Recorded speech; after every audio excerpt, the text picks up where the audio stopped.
All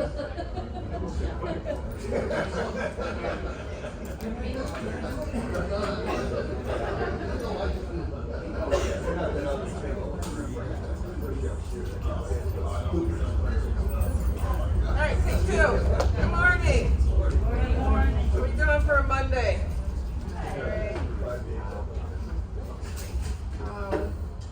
As most of you probably already heard, we sent this out. It is National School Bus Safety Week. That's why we do our bus evacuations last week and this week. We used to be able to get them all done in 1 week, but we cannot do that anymore.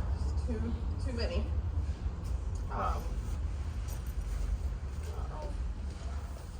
Birthdays.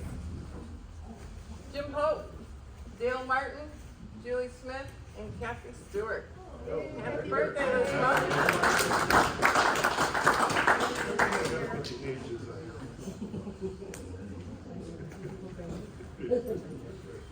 For those of you who have not heard, Jacob is leaving us November 1st. It'll be his last day. He has a great opportunity out of state that he's going to take advantage of, so get a chance. Wish him good luck.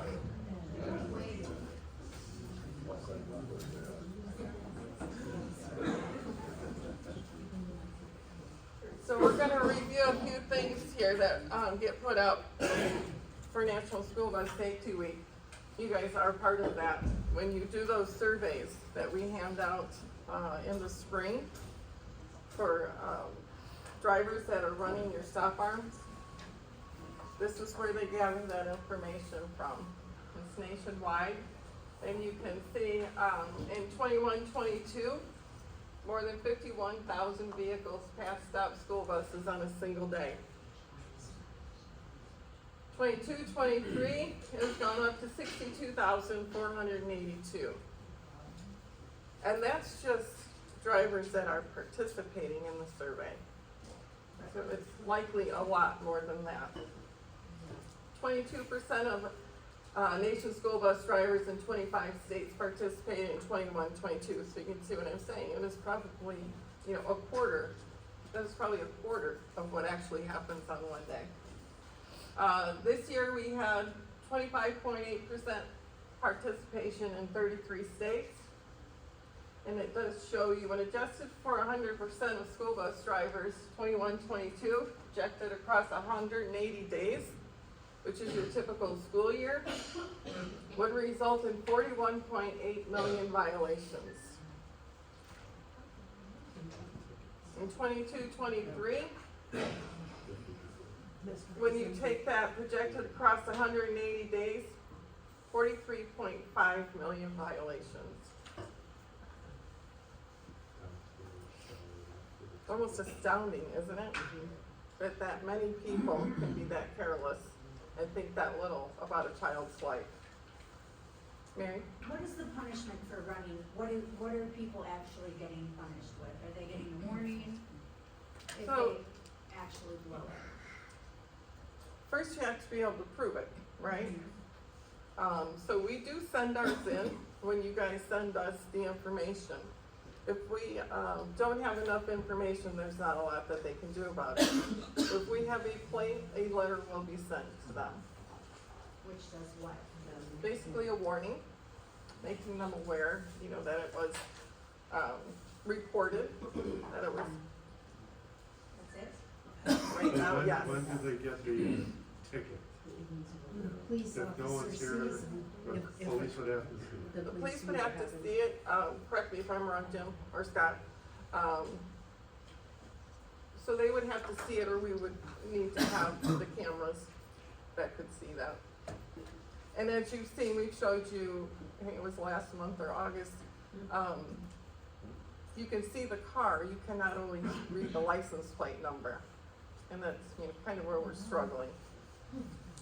Yeah, but like Jeannie said, I read it off, cause I could see the plate and Yep. I read it off on the recording. Yeah. Absolutely. Right, if you guys didn't hear that last month, Jeannie had brought up, you don't have to sit there and try to figure out how to write that plate number down. you hit the button on your camera, and you just say it out loud, and we can write it down for you when, you know, when it comes in. But that would just create a warning letter? Does it have video? Typically, I mean, it just depends, you know, whether or not they can see the license plate. I mean, they're taking our word for it. What that license plate number is. And so I would imagine it would just be a warning if they did not witness it. If it's the same person repetitively, and you keep writing that person out, cause I've had one that goes through the same spot every day. If you let us know, we'll make them aware of that, and maybe they could have someone come out. I'm sure you guys have seen over on Western Avenue, for the past few years, I don't know that there's one sitting out there this year, but there were quite a few years in a row. I don't know if somebody's children went there, grandchildren went there, but they would sit there. They moved to Harrison. They moved to Harrison. That's the guy there. But if they, you know, if we contact them and let them know this is, you know, habitual every day, they will try to send someone out there to watch. Any other questions on that?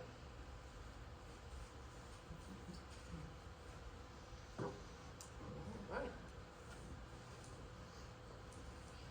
So the important dates for, November are out. These are not the only important dates. You need to look at all of it. I just do want to remind everyone, Friday, November 10th, Geneva has early dismissal.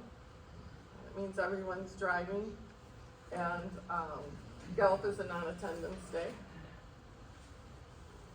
And then our fall break, which is typically the week of Thanksgiving, and not everyone starts that Monday.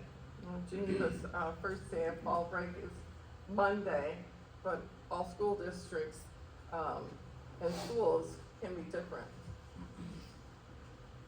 So if you're not sure whether your student is going, if you have a shuttle in the middle of the day and you're not sure if you're shuttling, stop in the office and ask.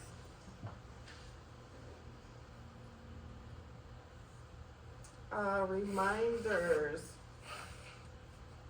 from Brandy. Every week you have to submit your time when you're done. When you're done for the week. If you're done on Friday, submit your time. If you have a field trip on Saturday, you submit after that. Are there any questions on that? Maybe set an alarm or something? Because it does back up payroll if the times do not get submitted.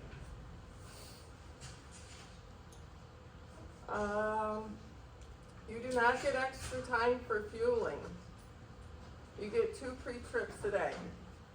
You should be doing your normal pre-trip in the morning, checking your bus. And then if you need to get fuel or DEF, that's what your second pre-trip is for. Any questions on that? Field trips. We have 11 trips right now that we still need to cover for this week. So 7 of them are bus evacuations. I know you guys don't like bus evacuations. It's quite obvious. But they have to be done. And they really should be done by different drivers, because if the same drivers are doing the bus evacuations all the time, then they're going to be really quick and fluid at evacuating a bus, whereas those of you who are not doing them are gonna be hesitant and have to think about what needs to be done. So, one of the ideas we have is next year, your elementary route, drivers will automatically do those. If you're driving for Mill Creek, you will be expected to do Mill Creek bus evacuations. Same thing for Harrison. Matt has gone so far as to go backwards in seniority to get trips covered. It is, again, we talk about this every year, several times a year. Field trips are part of the job. Everyone is made aware of that when they sign on to drive here. Everyone has to help out with field trips. Man, how many field trips do you think we get in a year? In a year? Oh, probably 400 trips across the year. It's probably way more than that. I think like Probably. 5,000. 5,000. I know my first year I did 60. Yeah, I guess it's 1,500 to 2,000. Yeah. So we can't have the same 10 drivers doing all the field trips, right?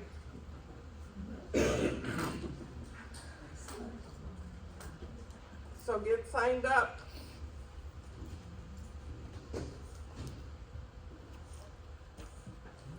He's gonna give us a number real quick.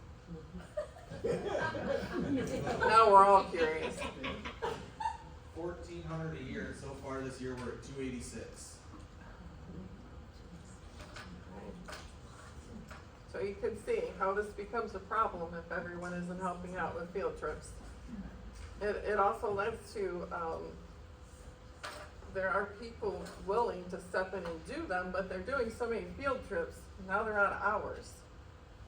And so, I would just say, don't have this attitude of, well, so-and-so, they all like to do field trips. But they're limited to how many that they can do. Any questions on that? All right. Just, I think I did a reminder of this yesterday, but I'll say it again, or last month. Buses should stay together. So if you have, 3, 4, 5 buses, try as much as you can to stay together. There should be a senior driver up front, and there should be a senior driver either in the middle or the back, in case you get separated. Then that senior driver will take over, lead for those buses. Does that make sense?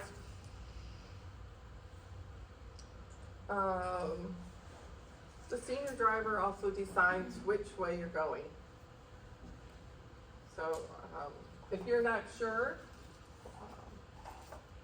ask that person who's in charge of the trip. Find out, do you need an iPass? What way are they intending on going? And you can see who's going on the trip if you just look at the field trips that have been done and posted. Plus it gets sent out, check your emails. All right. I know you guys saw, let me say this real quick. Saturday, November 11th is Veterans Day, so we're, kind of went back and forth on when we're gonna do Veterans Day, Friday or Monday.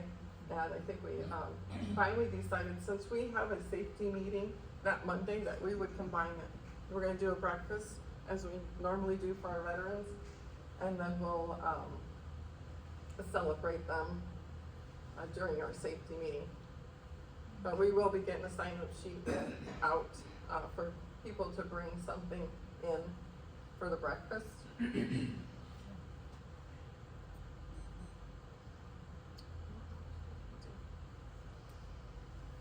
So, we've been doing a lot of video polls. You guys, I'm sure all got my email. Getting too many complaints.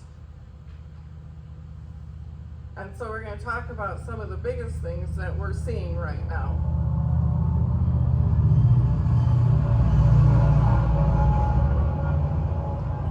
A lot of complaints, we're not stopping behind the white line. And we're seeing it in video polls. Even if you want to creep up afterwards, you have to stop at that line.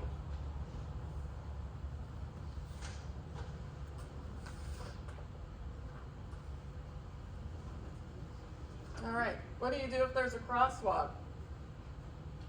You go to pedestrian. Where do you stop? Usually there's a white safety line before it, so you would stop at that line, or you would Typically. stop before it. Typically. But if there's just a crosswalk, where do you stop? before. Before it, right? And if there's somebody standing, waiting to cross, what do you do? Stop and move around, if you can. You allow them to cross, right? They have the right of way, they're in a crosswalk. I had, an administrator call, at the high school at Stevens, there is a crosswalk. Now, I do think it needs to be repainted, but there is one there. And if you're going southbound, there is a sign, kind of a flashing, light there. But they said every day there's buses going through there. That they can be standing there, kids can be standing there, and we're not stopping. So I went out there last week and I sat and I watched. I did not see a bus go through, just so you know. I did see a lot of cars go through and not let students cross. But he did want to draw it to your attention because it was brought up specifically at that intersection. And so, I asked Jim, where do I start? Because I honestly felt like it is really hard to see that crosswalk. It is not something, you can see down the road like, the white lines, it's very light. I don't know how many of you may have seen on Prairie in, St. Charles, the little signs they have in the middle of the road, Right. That'd be way great. more noticeable, right? That would be awesome, because cars are not stopping, I see that every day. So for those of you who haven't seen it, it's basically a sign in the middle of the road. It doesn't impede on the lanes, but it does tell you it's a crosswalk and that it is against the law to not stop for a pedestrian. And so, we are working on that to get, the crosswalk painted, the sign up, but also one at Center Street. Right, because we have kids going across there as well. And another big one, as I was sitting there and saw my rear view mirror, Ford. It was like Frogger out there. It was really scary to watch these kids running across the street and there isn't even a crosswalk there. So we're working on it we'll see if we can get all three of them with the crosswalk painted and a sign up there. And thank you, Jim, for your help on which way to head on that. It's like the police department, is this the city, how do we get this done? Mary, I have a question about Sure. that. It's kind of new right now, but it's on Bennett Street, Mm-hmm. and instead of having, it's a crosswalk, there's two of them. But instead of having the person up there on the sign, they have a bicycle. Mm-hmm. They should still be stopping traffic like that, right? Correct. Okay, anyway. Any crosswalk, yep. Mm-hmm. Mary, Yes. at Logan and Center on the northwest corner of the high school, Mm-hmm. where all the kids are crossing to go to their cars and tennis courts and whatnot. Mm-hmm. Cross diagonal. Yeah, they And they cross cross diagonally. Jaywalk. We, You can't get out. how long, it's a herd of kids and then one or two and then it's a herd of kids. Mm-hmm. We go, I'm not saying it's right or wrong, but when the kids aren't at the curb, we proceed. Mm-hmm. Is that acceptable or? Mm-hmm. Well, they're not going across like It's that, not a they're going designated diagonal. So you're saying there's no crosswalk there? Well, they're coming diagonal. There There is is, a but they're crosswalk. going diagonal. Go diagonal straight through the intersection instead of crossing and then crossing again. Okay. All right, so maybe we need someone from the high school over there to remind them. Vehicles don't stop at the stop sign, they stop at the stop sign, but then they proceed in and line up in the middle of the intersection, so when you try that, it's an offset intersection. And it's, Organized chaos is what it is. Yeah, yeah, right, There is a coach sitting outside the door watching it happen. and they don't do well, just like But in the he's front. watching the kids, but he doesn't Do do anything anything. about it. Okay. And I don't know, has there been any accidents there? Has there been any?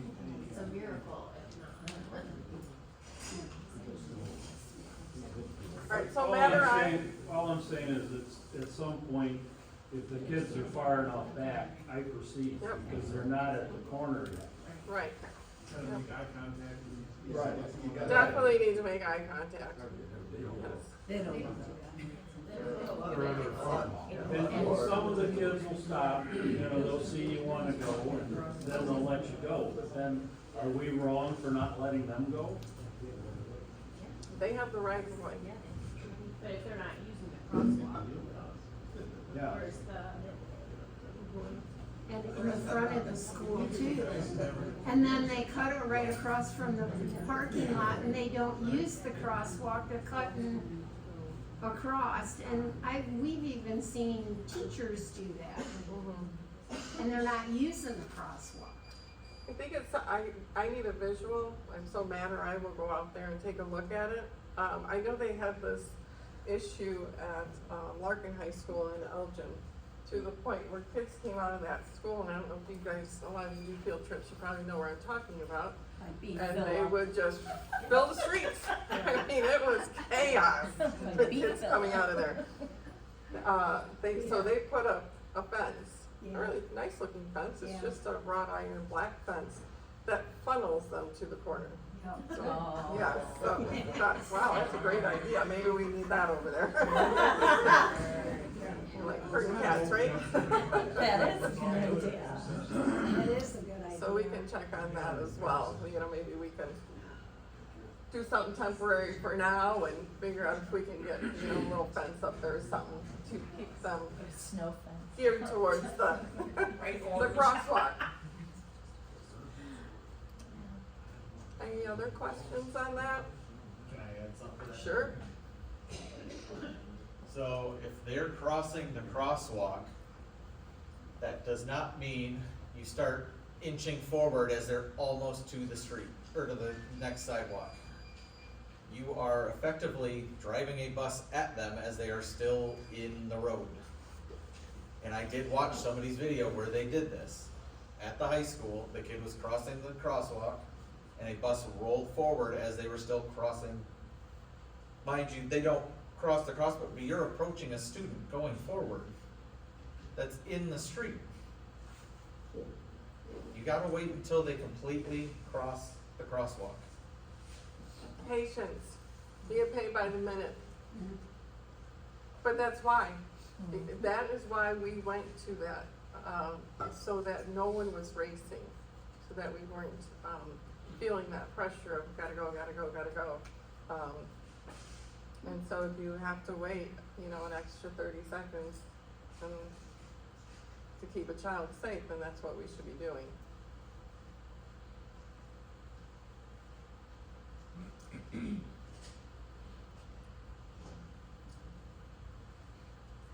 So this is where they have both, and you stop here at the white line.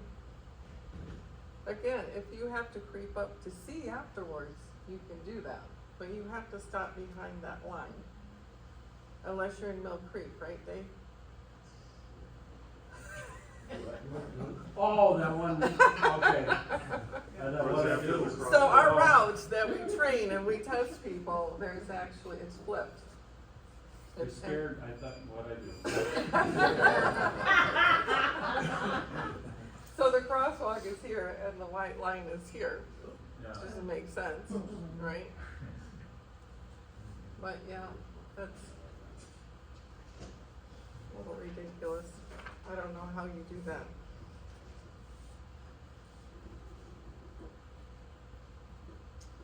All right. Here's a really big one. Complete stops. Does everyone know what a complete stop is? What do you saying in your head if you're not sure? Wheels have to stop. You have to kind of fall back, you know. 1,000, 2 1,000, right?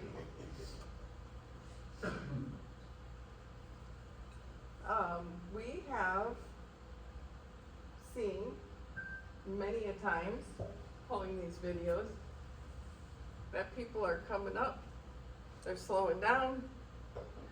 We can watch the speed, right? 5 miles an hour though, the bus is still going 5 miles an hour. That's not a complete stop. I've seen some at 7 or 8. I bring this up not because 1 or 2 people have done this. Matt, how many of your videos have you seen this? Oh, probably 2/3 of the videos I've watched, people are rolling through stops. It has gotten, I don't know, to be a habit, maybe. People are in a hurry. Maybe you drive your vehicle, your own personal vehicle that way. It is illegal to do that. You have to come to a complete stop. Any questions? Any questions on how to know whether you've made a complete stop?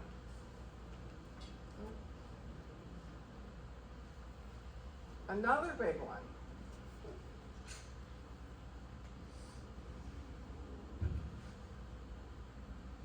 I'm honestly floored by this. We have drivers who are letting students off the bus. Students are crossing the road and they're not looking at the driver. Now the driver's watching in their mirror, watching for traffic. But if somebody comes up quick, what are you gonna do? Those kids should be looking to you. You should be monitoring the traffic around you, and they should be looking to you to cross that road. And I don't know if it's just like you feel comfortable because you're in a neighborhood and you don't think, any cars are gonna come. But that's how children get hurt or killed. By running out into a street. And we just went over how many people run stop signs on the school bus. Right? You have to cross the students. You have to have eye contact with them. We don't wave them across because someone sitting there waiting for the bus may think we're waving them through, right? Just do a thumbs up to them that they can go. Every student should be taught that at the beginning of the year, to look to you to cross them. They stopped doing that in middle school though, cause they all have their heads down looking at their phones as soon as they get off the bus. Start writing them up. And their earbuds are in, And that's part of the problem, if they're not looking to us to cross them and they have earbuds in, are they going to hear a car coming? no. No chance. Nope. And so if we have to start writing them up, it doesn't have to be a formal write-up where they get in trouble. It could be an unusual occurrence. If we need an administrator to get on a bus because there's a lot of students on your bus doing that, we can do that. But I think we need to try to get it under control first and get it through to the students, that this is for their protection. They're looking down, they have earbuds in. Anything could happen.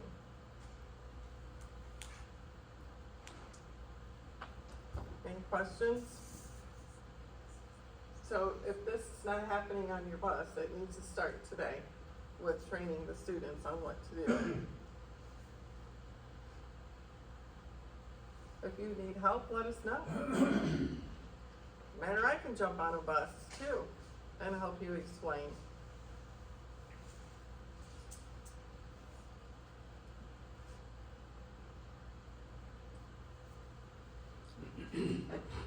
Just a little humor for now. Lighten it up just a little bit. I know we're on you guys about seating charts for elementary. It does work though. Well, the problem is some of you have a lot of students on that bus, right? And I was trying to figure out how do you separate them all? The biggest thing is to know their names. As soon as you can call them out by name, they know you know their name, that is how you control the behavior. So, the easiest thing to do is every morning, like we said in the beginning of the year, have them tell you their name so that you can start learning them. And after a few days, you're gonna know which ones you need to learn the first, right?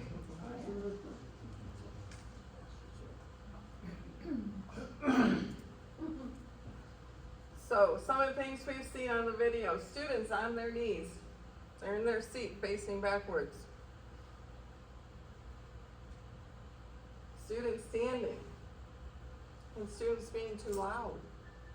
You cannot hear what's going on outside of the bus if the students are that loud. It needs to be, inside voices. And you need to explain to the students, a school bus, is the same as a classroom. Inside voices. You need to be able to hear what's going on. You need to be able to hear the radio.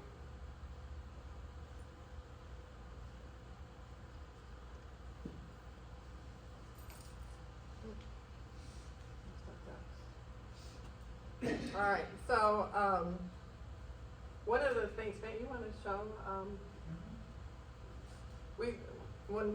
when I was watching one of the videos, I, saw the principal over at Heartland do something that I thought might help all of you guys. I thought it was a cute thing, actually, for our elementary kids that might help.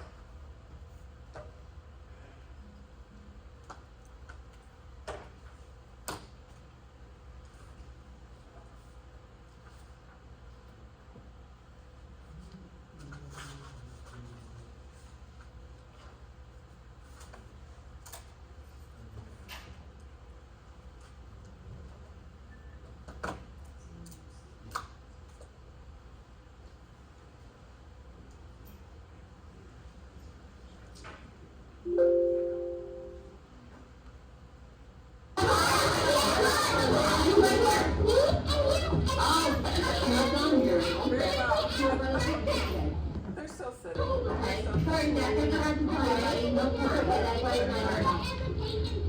My opinion, this is where you start to get it under control, right? Calm it down. When you're at the school.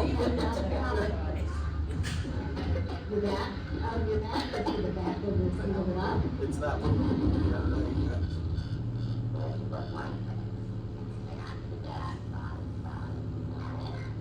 Back to back, bottom to bottom. Back to back, bottom to bottom. That's how she explains the way the students should be seated. Back to back, bottom to bottom. And she does remind them, inside voices. Not sure why it didn't play, but she actually shows the kids. She sits down in the seat, back to back, bottom to bottom. And the kids actually start chanting, back to back, bottom to bottom.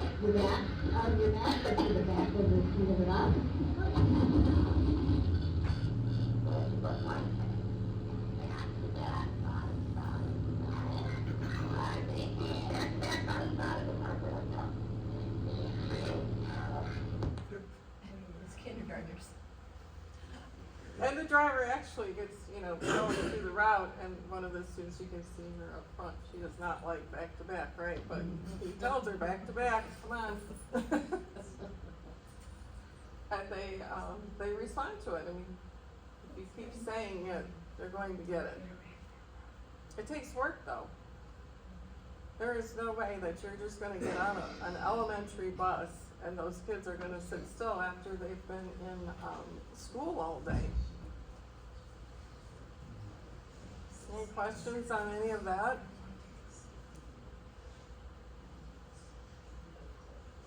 So Matt's gonna go over student management. Cause we do, feel it needs to be, we need to get this under control.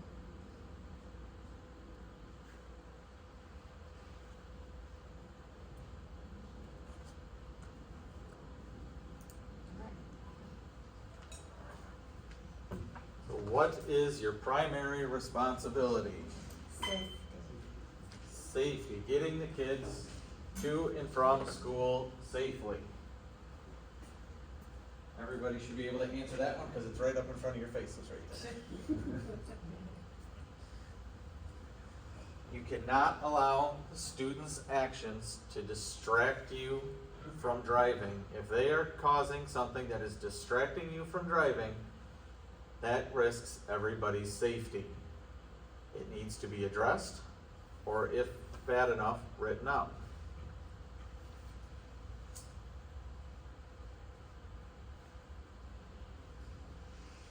If there are behavior issues, remember to stay calm with your students. Keep language simple and concise. Exhibit confidence. And do not get distracted. Make sure that you're using language they can understand. You're dealing with grade levels from kindergarten to high school. Kindergartners aren't gonna understand quite the same thing the way you tell it to a high schooler.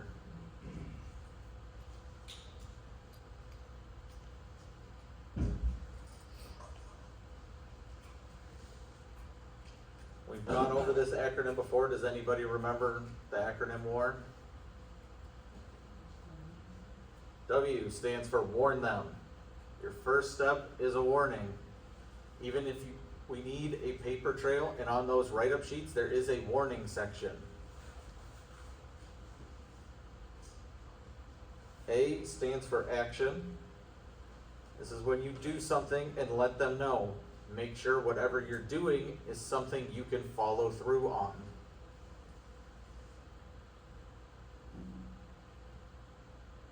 And R stands for refer them. Give them over to those that have authority. So when you guys give us those referrals, we send those over to the principals, and usually we get a response back from the schools. Not always, but most drivers come in and ask me, hey, have we heard anything? And I reach out, and we can usually figure out if anything's happened. Now, if you're on, because this has happened, I'll bring it up, a field trip, and the teacher is the problem, you can still write up a referral for that. I've done that. We've had 2 of them now this year. And they get sent over to the principal just as if it was a student. And I've had the principals request the video so they could see what the teacher was doing on the bus.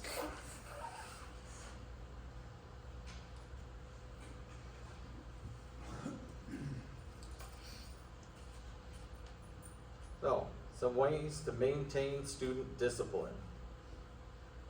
Never give an order you do not mean to enforce. If you tell them that they're standing and they need to sit down, and 2 minutes later they're standing again, or somebody else is standing and you don't say anything, you think it's going to be very effective? Nope. No. No, it is not. But don't give an order that you can't enforce. Don't tell them they're going to be off the bus. Can you kick them off the bus? No. That is for administrators to decide if they need to be removed from the bus. You can write a referral, or you can move them to the front of the bus temporarily. I would not suggest trying to tell a student that you're going to move them up there for the rest of the year, especially if it's October. Long year. Do you guys know why? Why do you not threaten until the end of the year? January's the new year. Because they have no motivation to do that. Exactly, they have no motivation to change the behavior. Their thought is, I'm never getting out of this front seat, so whatever, right? Yeah, give them little bits to strive for, to try to change the behavior.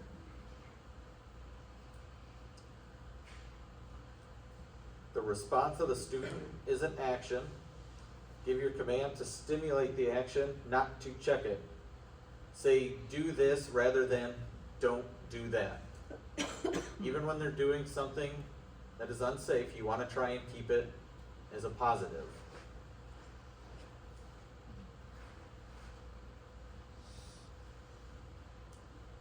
Give a student time for reacting.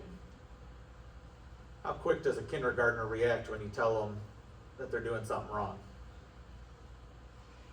Minute, 2 minutes. 2 minutes. My daughter's 8 years old and it doesn't get much better at second grade either. They are slow to react. You have to give them time. I can tell you, and I'm sure all of you know my pain, that you tell them and it could be 3 minutes later before they actually acknowledge what you just said. Give them a chance to react.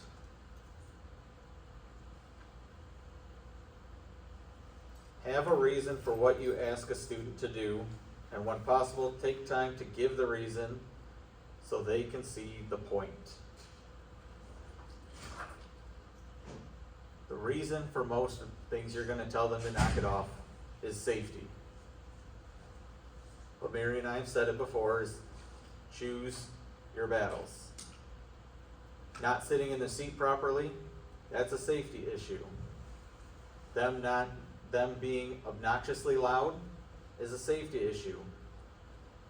But there's a different level, and for each person it's going to be different. But take the level of loudness into consideration. They just got out of school all day. They want to talk to their friends. It's going to be noisy on the bus. But it shouldn't be so much that you can't hear your radio or can't hear sirens going down the road. They're going to try and talk to their friends in the seats next to them. They might be turned in their seat a little bit. You got to pick when it's a safety issue and when it's not. Be honest in what you say and do. A student's faith in you is great help.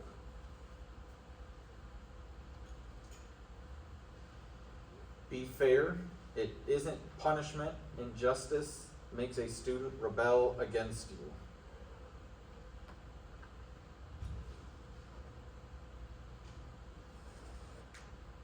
Be friendly and always show an interest in what the students are doing. I've seen it on a few videos. Interact with your kids. I know you can't interact with all of them, especially the ones that want to sit all the way at the back of the bus. But greet them as they get on the bus. Interact with the kids that are sitting near you if you can. Heck, if it's kids even that are sitting at the back of the bus, but they're the only ones on for the moment, talk to them about how their morning's going or how their after day went.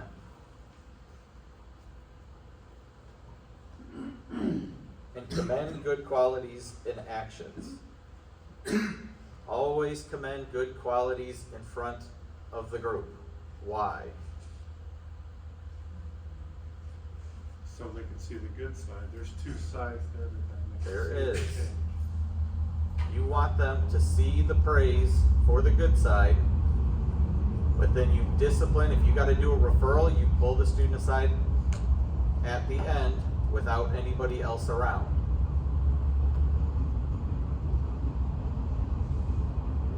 And try to be constructive and positive in all dealings with students.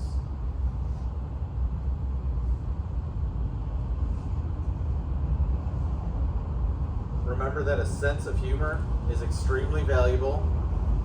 Try and get the kids laughing. Try and teach them jokes. My daughter thinks the jokes off of the popsicle sticks are the greatest thing in the world.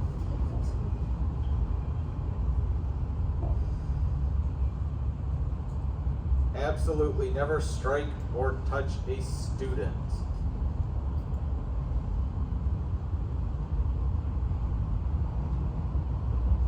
Do not judge misconduct on how it annoys you. Yes, they're probably going to make noises that they think are hilarious and annoy the heck out of you.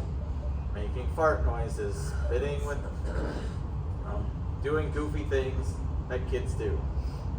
Unless it's a safety problem, that is not a write-up. The principal is going to laugh if I send them a write-up that said the kid was making fart noises all the way to school.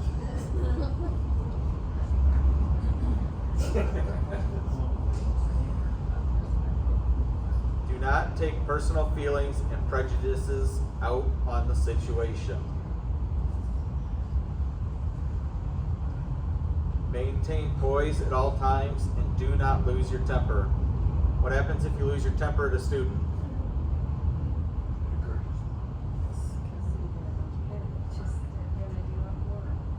They're going to do it more. They've now gotten a reaction out of you, and that's what they're some of the kids are going for it. They're trying to get a reaction out of you.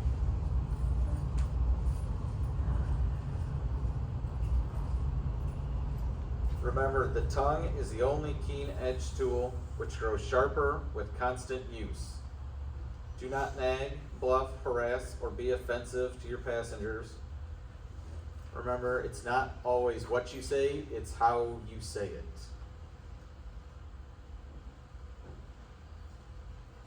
Look for good qualities in students. They all have them. And do not pick on every little thing a student does. Sometimes it is wiser to overlook some things. Keep in mind that misbehavior is seldom willful. There's usually a cause. It may be your tone or demeanor, or some other influence in the student's or home or life which is influencing the behavior. What do you guys think the biggest cause is of kids misbehaving on the bus? Attention. Could be attention, Could be divorce. could be. What about their friends they're sitting next to on the bus? Oh, yeah. You think they're not egging each other on to see if they can get away with jumping from seat to seat and saying, oh, I made it, I didn't get caught? That's why you rearrange your seating chart. That is the biggest thing, is that it's peer pressure. Their friends are pushing them to do something because they want to see if they can get away with it.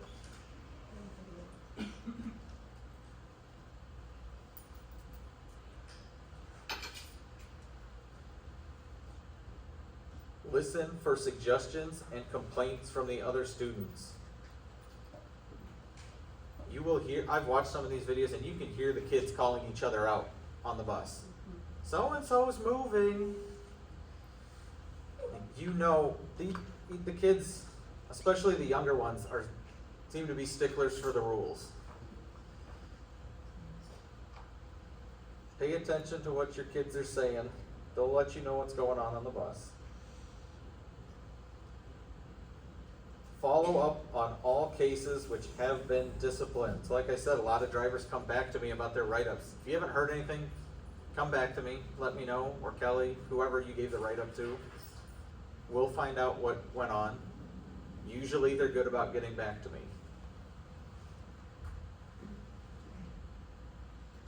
Be sincere in your work and actions. And set a good example yourself. You are the first person and the last person these kids see every day. You are the start of their day. You set the tone for their day. If you're in a bad mood and you're showing it to the kids, you think they're going to have a very good day? No. The first person they just saw from the day gave them attitude right off the bat.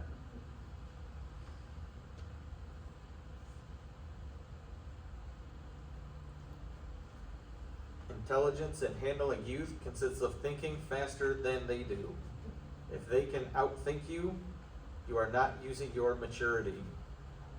You should see possibilities before they become results. And this is the secret to leadership.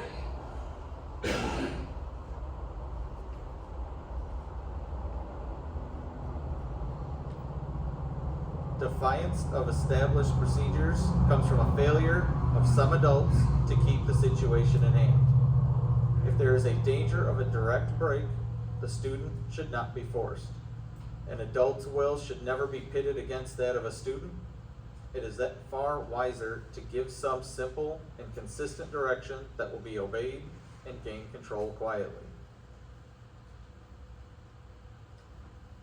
And never hold the student up to public ridicule. It is the surest way to create a discipline problem. Anybody else got other suggestions to keep student management in place? I'm sure some of you do, because not all of your buses are crazy. I told one kid one time, he was kind of a stinker, he kept after it, and I told him, I said, any more out of you, I'm not gonna let you be in charge of the bus. And he just froze. And everybody went, no, we don't want him back here, and then he was fine. Take charge of your bus. start with the rules at the beginning of the year. If you haven't established the rules on your bus yet, I suggest you start it now. Mary and I have been going through Mary Kelly and I have been going through every elementary route because that seems to be where the majority of the problems are. Why? Because the middle schoolers and high schoolers are glued to their phones. Most of them. So we're going through every elementary because we've been getting a lot of requests for videos because of child behavior on the bus. So if you haven't established rules, I suggest you do it now before we get to your video. Which also means if you've got any driving habits that Mary went over that you are doing and you know you're doing, I suggest you correct those now as well because we're going to see it.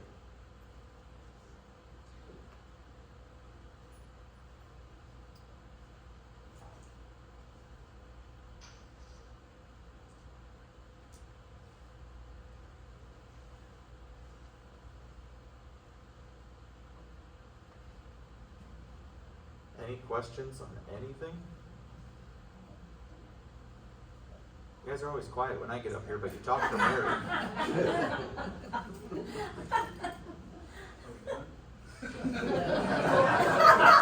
Oh, we'll find something, Scott. We'll talk about something.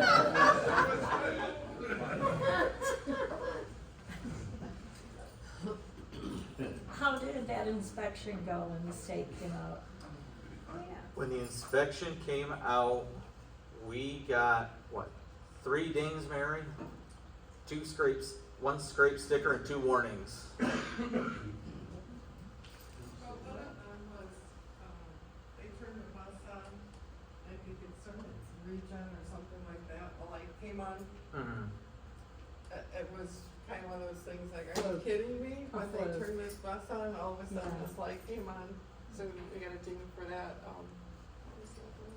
The sticker that got scraped was for an ABS light and a triangle that was on. Again, I mean, we can't control when the buses beside it, there. You talking about the safety sticker on the window? Mm-hmm. Yeah, when they come and do their inspection, if they find something they don't like, they scrape the sticker right off of there and you can't drive it until it goes through safety lane. You're thinking somebody driver scraped. Oh, no.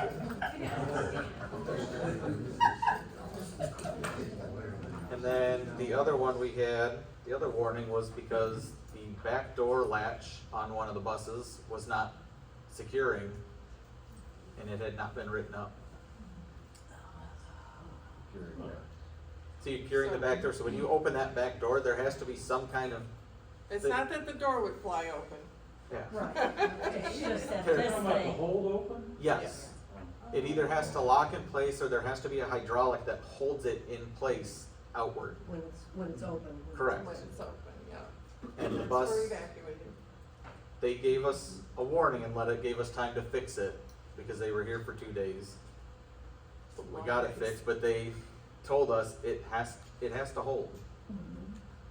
Because what could happen when you're doing evacuation? It's gonna delay the kids getting out. It could. If that keeps swinging closed, because evacuation is going to happen anywhere. It's not going to be in the best location. The door could swing right back at them if there's not something holding it in place.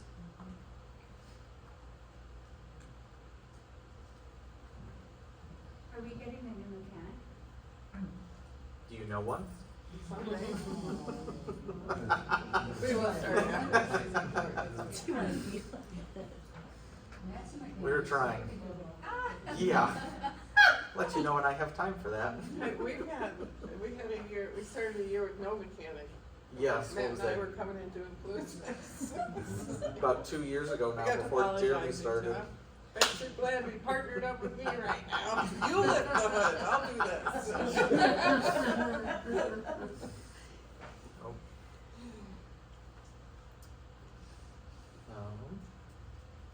When it's getting cold, then you just start those buses. It is.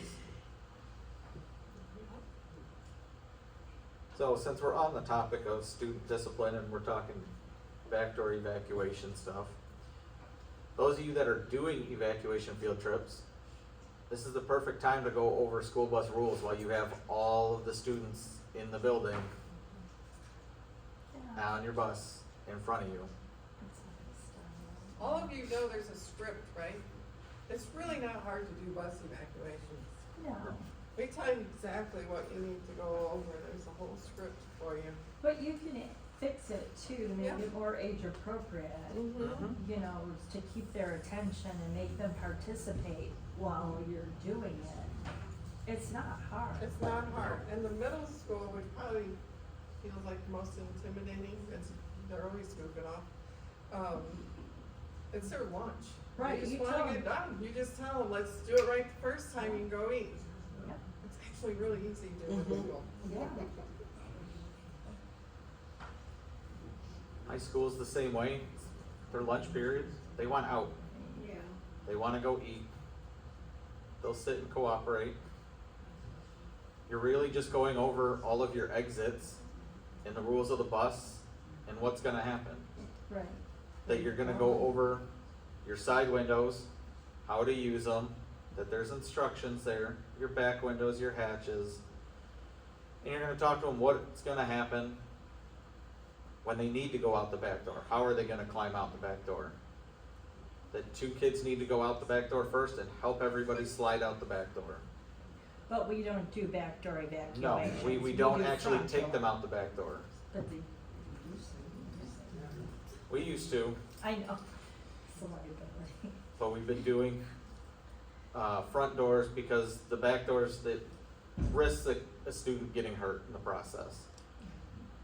In an emergency, You're going right. it's a little different.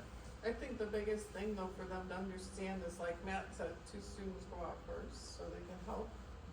And they have to be on their bottoms. There's no jumping out. You sit down and you slide out.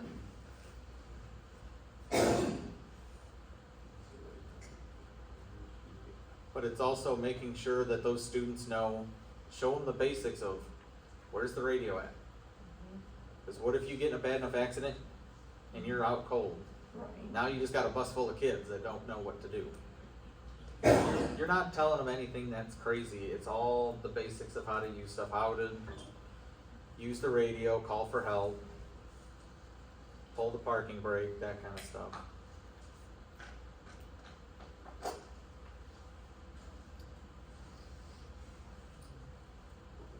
Questions on anything at all?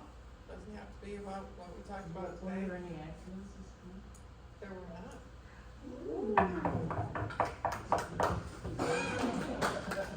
I usually bring it up every month and then I get you guys going, you just jinxed us. So like, I'm gonna wait a little bit.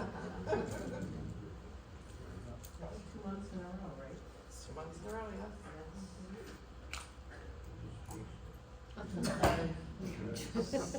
Now it's 2 I-1's fault, not mine.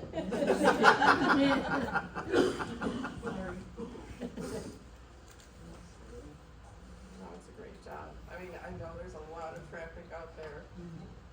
And a lot of people looking down at their phone instead of what's in front of them when they're driving. You gotta do a lot of defensive driving these days. A lot of construction is all I gotta say. Yeah. There were a lot of delayed projects, you Yeah. couldn't tell. But yeah, I mean, either, you know, they couldn't get enough workers or they couldn't get the material that they needed to. So yeah, we're paying for it now, that's for sure. I think Fabian's almost done, right? Yeah, the Fabian Main Street, it's almost Get done. ready to go under construction. Bunker? Thanks, Renee. See, that's why you're like, okay, which way am I gonna go? Is Main Street open now? No. No, it is not. It is still closed. 25. I did notice a lot of people coming out of there, but I didn't- 25 is What's gonna be a going lot. on This week, here? it's like starting the week of the 16th, right now. Okay. You see, a guy almost go through the barricades this morning to get on 25. You saw what? The car almost wanted to go through the barricades there on 25. You know, when they first told us about shutting down 25, it read that, homeowners would be able to get to their driveways the mail truck would get through and the garbage truck would get through. So I asked them, what about the school buses? They said, oh, you do not wanna drive your school buses on that. Okay, we'll just move them. When I come in the morning, they have that whole road Yeah. barricaded out, so I guess Yeah. homeowners have to go all the way around. It's the big homeowners, nothing. Yeah, when I went past there, remember why I have to go to the east side? Oh, to renew my driver's license. If you guys haven't done it, make an appointment in St. Charles, in and out. But I was shocked that it was completely shut down like that. Where is it in St. Charles? That's by the Target, kind of. Main Street. Right next to Petco. No, It's way down 74. you do. And I believe that is at every DMV. It's not just St. Charles. You have to make an appointment now. Yes. I think if you're a senior.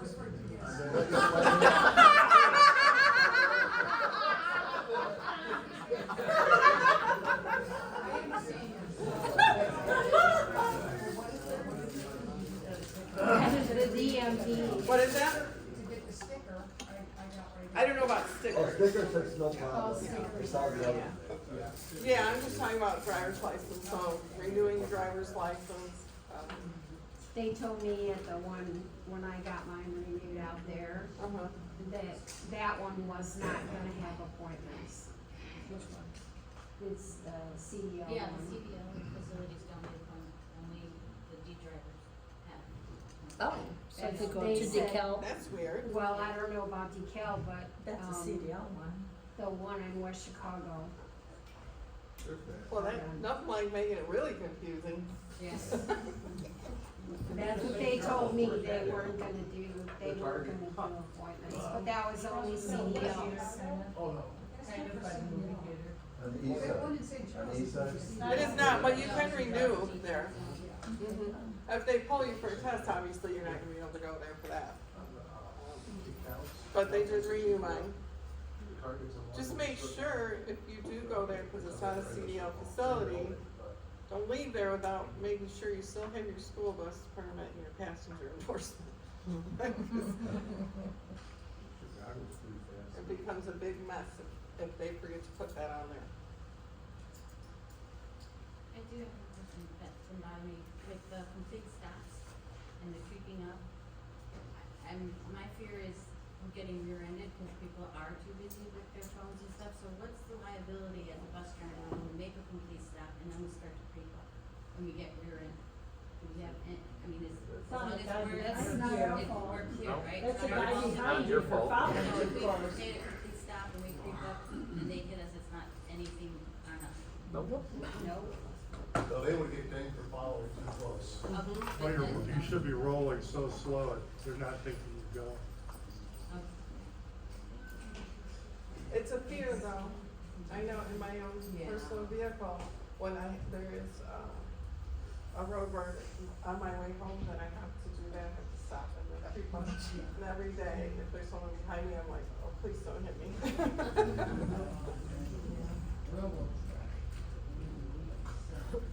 Did everybody get the sign-in sheet?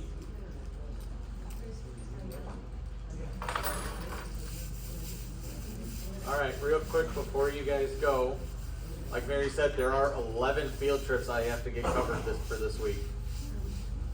The subs cannot cover all 11 field trips. I'm going to send them out, I'm going to email the trips out one last time today. I really need people to step up and help me out. Cover field trips. So get a sweater. Pulling names out of a hat. We'll start assigning people if we have to. I don't want to, but we will.